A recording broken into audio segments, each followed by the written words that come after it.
ஆலயா cotton உடன் பொங்கல் கொண்டாட்டம். ஆலயா cotton வேட்டிகள், சட்டைகள்.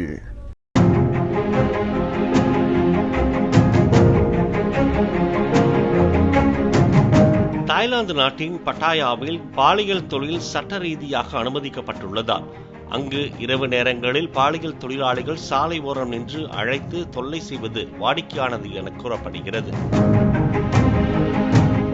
இந்த நிலையில் கடந்த மாதம் 27ஆம் தேதியன்று பட்டாயாவின் வாக்கிங் ஸ்ட்ரீட் கடற்கரை நுழைவாயில் அருகே இந்திய நாட்டை சேர்ந்த 52 வயது ராஜ் ஜசுஜா என்பவர் காரின் அருகே நின்று கொண்டிருந்த போது 3 திருநங்கைகள் அவரிடம் வாக்குவாதம் செய்தனர்.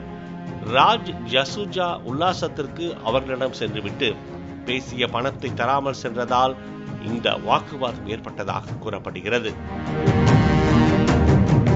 காரின் கதவின் முன்பு பேசிய ராஜ் ஜசுஜா திடீரென காரின் கதவை திறந்து தப்பிக்க முயன்றுள்ளார்.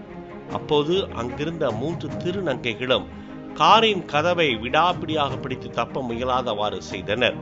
மேலும் அதில் 2 மற்றொரு கார் கதவை திறந்து உள்ளே சென்றனர். இதனால் திக்குமுக்காடிய ராஜ் ஜசுஜா என்ற சுற்றுலா பயணி காரில் இருந்து வெளியே வந்ததுமே 3 திருநங்கைகளும் அந்த சுற்றுலா பயணியின் ஆடைகளை அவிழ்க்க முயன்றனர். பின்னர் ஓடிய சுற்றுலா பயணியை அந்த 3வரும் சரமாரியாக தாக்கி காலால் எட்டி உதைத்தனர். இதனால் அப்பகுதி பரபரப்பாக காணப்பட்டது. இந்த தாக்குதலை அங்கிருந்த சிலர் மொபைலில் வீடியோ எடுத்தனர்.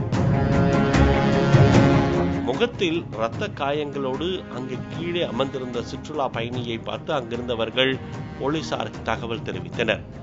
சம்பவ இடத்திற்கு வந்தவர்கள் சுற்றுலா பயணிக்கு முதலுதவி அளித்து பின் மருத்துவமனைக்கு அழைத்துச் சென்றனர். தாய்லாந்து நாட்டை சேர்ந்த 19 வயதான போங்பூல் பூஞ்சித் என்பவர் போலீசாரிடம் அளித்த வாக்குமூலத்தில் ராஜ் வாக்கிங் ஸ்ட்ரீட் நுழைவு வாயில் அருகே ஒரு திருநங்கை சுற்றுலா பயணியிடம் வாக்குவாதம் செய்ததாக கூறினார். அந்த திருநங்கை தனது நண்பர்கள் பலரை அழைக்க அவர்கள் குழுவாக சேர்ந்து இந்திய சுற்றுலா பயணியை தாக்கியதாக தெரிவித்தார். ஆலயா காட்டன் உடன் பொங்கல் கொண்டாட்டம். ஆலயா காட்டன் வேட்டிகள், சட்டைகள். பிளே ஸ்டோர் மற்றும் ஆப் ஸ்டோரில் இருந்து பாலிமர் செயலியை QR கோடு மூலம் பதிவிறக்கம் செய்யுங்கள். செய்திகளை உடனுக்குடன் பெறுங்கள்.